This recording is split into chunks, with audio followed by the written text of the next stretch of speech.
জাতীয় থেকে আন্তর্জাতিক, প্রান্তিক জনপদ থেকে নগর চারপাশে ঠিক কী ঘটছে এই মুহূর্তেই তা নিয়ে আয়োজন এখন চারদিক। আপনাদের সঙ্গে আছে আমি অন্নয় কর্মকার। মানবতা বিরোধী অপরাধের জন্য শেখ হাসিনা ও তার দোসরদের বিচারের মুখোমুখি হতেই হবে বলে মন্তব্য করেছেন প্রধান উপদেষ্টা ডক্টর মোহাম্মদ ইউনূস। আন্তর্জাতিক আইন অনুসারে ভারত তাকে ফেরত দেবে বলেও আশা করেন তিনি। স্কাই নিউজকে দেয়া সাক্ষাৎকারে অন্তর্বর্তী সরকার প্রধান কথা বলেছেন আয়নাঘর, জুলাই আন্দোলনে হতাহতদের ন্যায় বিচার, রোহিঙ্গা সংকট সহ নানা ইস্যুতে। She will stand trial, there's no doubt about that, because all the evidences are here. But she's not physically present in Bangladesh. So the question is, can we make her present in Bangladesh? That depends on India and also international law guiding all this system, how it works. So we'll be already asked India to hand over Hasina to Bangladesh to face the trial. We are trying. We cannot guarantee because we are a short-lived government. So we are identifying, we're letting them go through the process. Some will get punished, some will still be under the process, some will still be untraceable, trying to find out where that person is, what happened to that person, and so on. So I would say we'll do our best. There's a new inflow of Rohingyas coming to Bangladesh. So we had to deal with their army on the border to allow them to easy or systematic way of entering, because we need to have their biometrics done so that they don't disappear within the country. And one thing that we started discussing with the international organizations, can we help them to keep them on the other side? Do everything that you do on this side, but it will be on the other side, so that they are not pouring into Bangladesh territory. So this is what the safe zone idea came. ঢাকায় সাবেক রাষ্ট্রদূত William B Milam ও সাবেক কূটনীতিক জন Danilovich আন্তর্জাতিক অপরাধ tribunal পরিদর্শন করেছেন। সকালে ট্রাইব্যুনালে প্রবেশ করে দুই মার্কিন কূটনীতিক ট্রাইব্যুনালের চিফ প্রসিকিউটর কার্যালয়ে অবস্থান করেন। ঘণ্টাখানেক পর তারা বের হয়ে যান। তবে এ নিয়ে তারা গণমাধ্যমে কথা বলেননি। প্রসিকিউশন টিম থেকেও এ নিয়ে কিছু জানানো হয়নি। মাইলাম 1990 থেকে 93 সাল পর্যন্ত ঢাকায় মার্কিন রাষ্ট্রদূতের দায়িত্ব পালন করেন, আর ড্যানিলোভিচ 1-11 সরকারের সময়ে চার্জ দ্য মিশনের দায়িত্বে ছিলেন। এদিকে জুলাই আগস্টের মানবতা বিরোধী অপরাধের মামলায় গাজীপুরের কোনাবাড়ি থানার সাবেক ওসিকে KM আশরাফ উদ্দিন ও কনস্টেবল আকরাম সহ 5 পুলিশ কর্মকর্তাকে আন্তর্জাতিক অপরাধ ট্রাইব্যুনালে হাজির করা হয়েছে।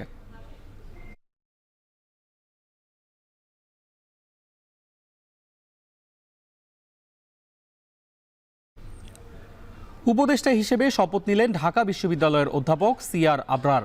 বেলা 11টার দিকে বঙ্গভবনে তাকে শপথ পড়ান রাষ্ট্রপতি মোহাম্মদ শাহাবুদ্দিন। শপথ অনুষ্ঠানে উপস্থিত ছিলেন প্রধান উপদেষ্টা ডক্টর মোহাম্মদ ইউনূস সহ উপদেষ্টা পরিষদের সদস্যরা। CR আবরার শিক্ষা উপদেষ্টা হিসেবে দায়িত্ব পালন করবেন বলে জানিয়েছেন প্রধান উপদেষ্টার প্রেস সচিব শফিকুল আলম। এতদিন শিক্ষা ও পরিকল্পনা উপদেষ্টা হিসেবে দায়িত্ব পালন করে আসছেন অধ্যাপক ওয়াহিদুদ্দিন মাহমুদ এখন থেকে শুধু পরিকল্পনা মন্ত্রণালয়ের দায়িত্বে থাকবেন। এ নিয়ে উপদেষ্টার সংখ্যা বেড়ে দাঁড়ালো 23 জনে।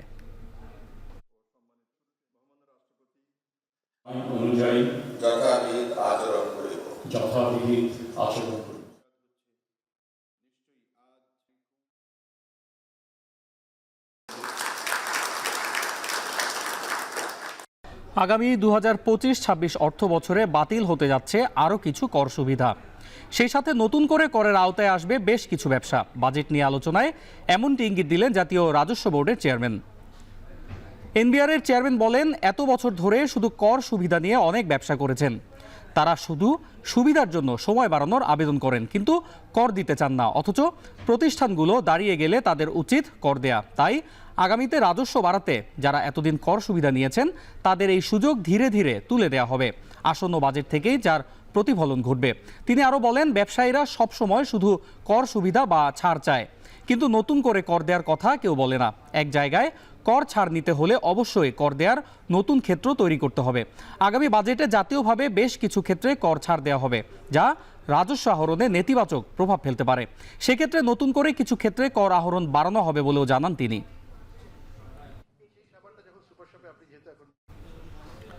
রাজধানীর গাবতলীতে বেড়িবাঁধ থেকে বিজিবি মার্কেট পর্যন্ত ইট, বালু ও পাথরের আড়ত সহ আশপাশের অবৈধ দখল উচ্ছেদ করতে অভিযান পরিচালনা করছে ঢাকা উত্তর সিটি কর্পোরেশন।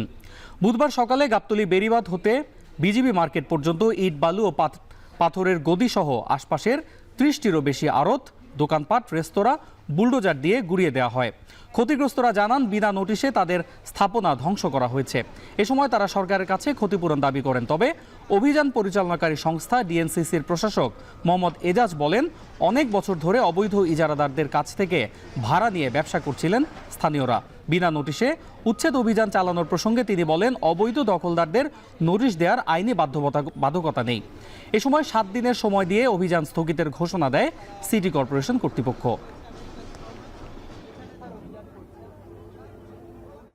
সামনে রাস্তা বেরিবাদ দেখেছেন, তারপরে আমাদের জায়গা আছে প্রায় 150 একর জায়গা আছে টোটাল।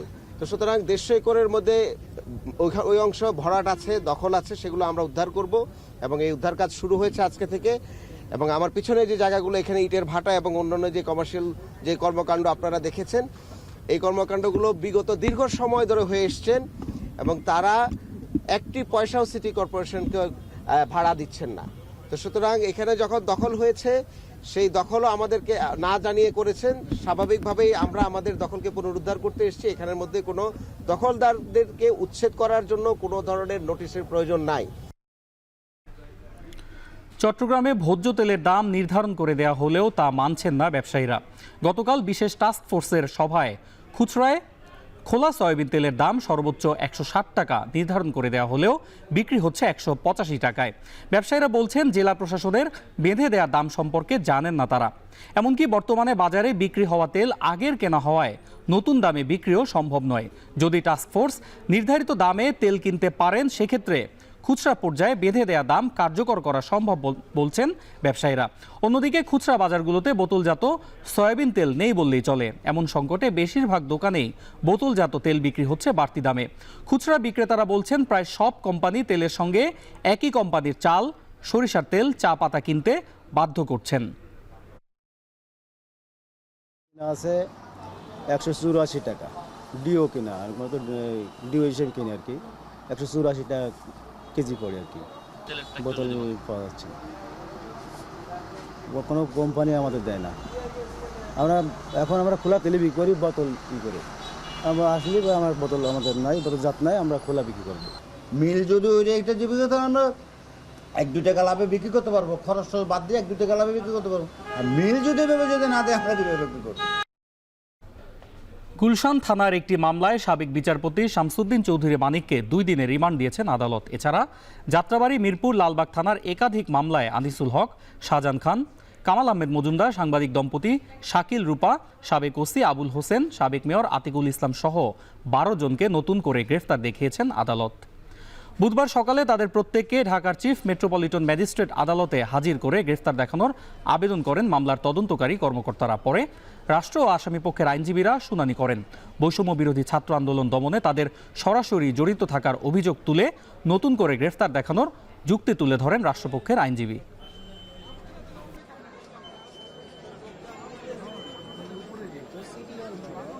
যে আসামিরা আজকে তাদেরকে আনা হচ্ছে, এই আসামিরা অনেকেই সরাসরি অংশগ্রহণ করেছে এবং অনেকে তারা অপরাধমূলক ষড়যন্ত্রের সঙ্গে জড়িত ছিল, হাসিনাকে সহযোগিতা করেছিল। অতএব এই প্রত্যেকটি মামলায় তারা আসামি হবে এবং এই তার অপরাধমূলক ষড়যন্ত্রের কারণে তারা আসামি হবে এবং তাদের প্রত্যেকটি মামলা তাদেরকে জিজ্ঞাসাবাদ করা হবে এবং তদন্তকারী কর্মকর্তা যখনই এইসব মামলাগুলোতে তাদের বিষয়গুলি, তাদের জড়িত থাকার বিষয়গুলি পাওয়া যায়, তখনই তাদেরকে এই তাদেরকে সোনারেজ করা হয় এবং তাদেরকে আদালতে নিয়ে আসা হয়। বান্দরবানে অভিযান চালিয়ে মিয়ানমারের 20 নাগরিককে আটক করেছে আইন শৃঙ্খলা রক্ষাকারী বাহিনী। মঙ্গলবার রাতে আলীকদম বাস টার্মিনাল এলাকায় একটি বাস থেকে তাদের আটক করা হয়। আলীকদম ব্যাটালিয়ন 57 অভিযানটি পরিচালনা করে। তবে আটক কারো নাম ঠিকানা এখনও পাওয়া যায়নি। যাচাই বাছাই শেষে রাতেই তাদের উপজেলার পৌয়ামুহুরী সীমান্ত দিয়ে মিয়ানমারের পুশব্যাক করা হয় বলে জানান বিজিবির লেফটেন্যান্ট কর্নেল আব্দুল্লাল মেহেদি।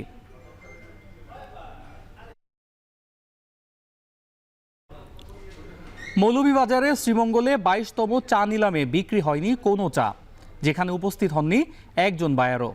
সকালে শ্রীমঙ্গলের অস্থায়ী চা নিলাম কেন্দ্র খান টাওয়ারে শুরু হয় চা নিলাম, যেখানে উঠানো হয় 3টি ব্রোকার্স হাউসের 1,01,711 কেজি চা। তবে কোনো বায়ার না থাকায় 10 মিনিটে শেষ হয়ে যায় সব কার্যক্রম।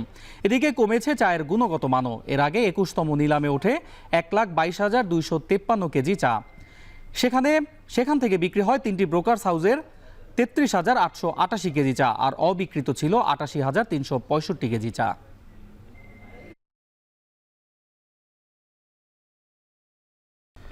প্রায় 2,300 কোটি মার্কিন ডলারের বিনিময়ে পানামা খালের দুই পাশের বন্দর কিনে নিচ্ছে যুক্তরাষ্ট্রের বিনিয়োগ সংস্থা ব্ল্যাক রক। 1990 সাল থেকে বন্দরগুলো পরিচালনা করে আসছে হংকংয়ের মালিকানাধীন প্রতিষ্ঠান সিকে হাচিসন। খালের দুই পাশের বালবোয়া ও ক্রিস্টোবাল বন্দর পরিচালনার অধিকার নিয়ে সম্প্রতি ইউরোপে তদন্তের মুখে পড়ে প্রতিষ্ঠানটি। এছাড়া যুক্তরাষ্ট্রের অভিযোগ, এই প্রতিষ্ঠানের মাধ্যমে পানামা খাল নিয়ন্ত্রণ করছে চীন। এই সম্মিলিত চাপের মুখে বন্দরের মালিকানা বিক্রি করে দিতে বাধ্য হচ্ছে হংকংয়ের ধনকুবের লি কা-শিং।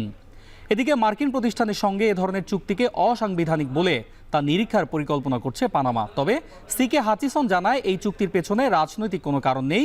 তবে এই চুক্তিটিকে যুক্তরাষ্ট্রের জন্য একটি কৌশলগত জয় হিসেবে দেখছেন অনেকে।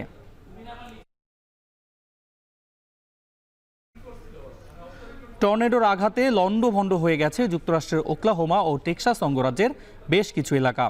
ওকলাহোমার অ্যাডা শহরে টর্নেডোর আঘাতে ক্ষতিগ্রস্ত হয়েছে বেশ কয়েকটি ঘরবাড়ি। প্রবল বাতাসে উপড়ে গেছে বহু গাছপালা। 4 মিনিট স্থায়ী হওয়া ঝড়টির গতিবেগ ছিল ঘন্টায় 160 কিলোমিটার। এরপর সেটি সীমান্তবর্তী টেক্সাস অঙ্গরাজ্যের দিকে অগ্রসর হয়ে সেখানেও তাণ্ডব চালায়। টেক্সাসের লুইসভিলে একটি গুদামের ছাদ উড়িয়ে নিয়ে গেছে, ধ্বংসস্তূপে পরিণত করেছে পুরো এলাকা।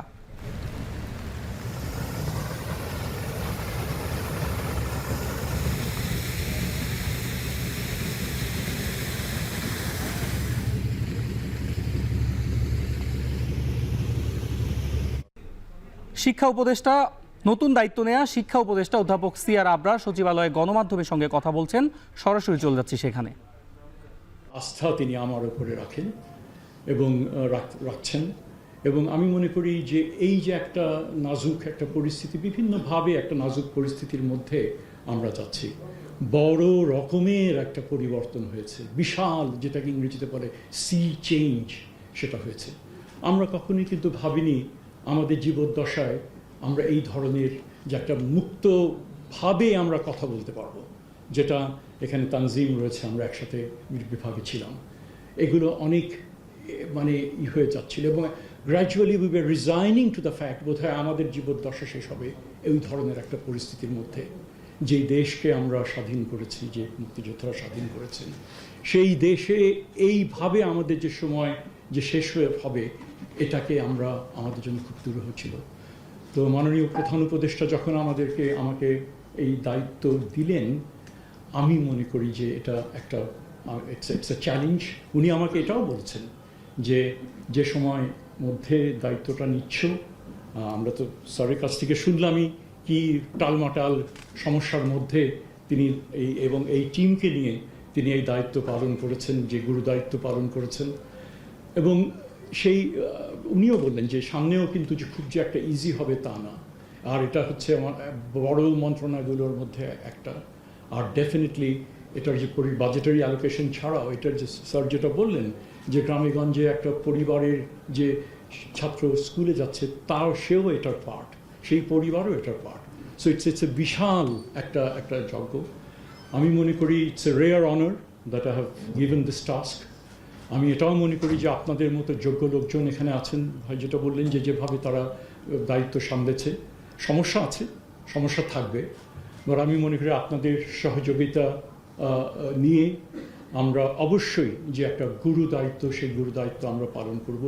All of us, I think most of us are public ইউনিভার্সিটিতে, পাবলিক কলেজে, পাবলিক স্কুলে আমরা পড়াশোনা করেছি, জনগণের টাকায় পড়াশোনা করেছি, and that is something we must always bear in mind, যে এটা জনগণের টাকায় আমরা বড় হয়েছি, এবং সেই কারণেই তাদের প্রতি আমাদের একটা দায়িত্ববোধ আছে, এবং সেই দায়িত্ববোধ আমাদের যোগ্যতা, নিষ্ঠা, ইন্টিগ্রিটি নিয়ে আমাদের সেটা করতে হবে। তো এতটুকু আমাকে বিভিন্ন সময়ে দায়িত্ব পাওয়ার কথা গানাঘুষা যখন চলছে, বিশেষ করে কালকের সন্ধ্যার পর থেকে পত্রিকাগুলো বলেছে আপনার কি করতে চান, আপনার ভিশন কি, রীতিমতো একটা বিষয়ের মধ্যে পড়েছিলাম, তবে এবং সেটা আমার চিন্তাকে গোছাতেও সাহায্য করেছে। তো সেক্ষেত্রে আমি যেটা বলবো, আমি মনে করি শিক্ষা হচ্ছে সেই বৈষম্যহীন সমাজ গঠনের সবচেয়ে গুরুত্বপূর্ণ বাহন। আমি এমন এক শিক্ষা ব্যবস্থার কথা ভাবি যা হবে ব্যক্তির কর্মদক্ষতা অর্জন, তার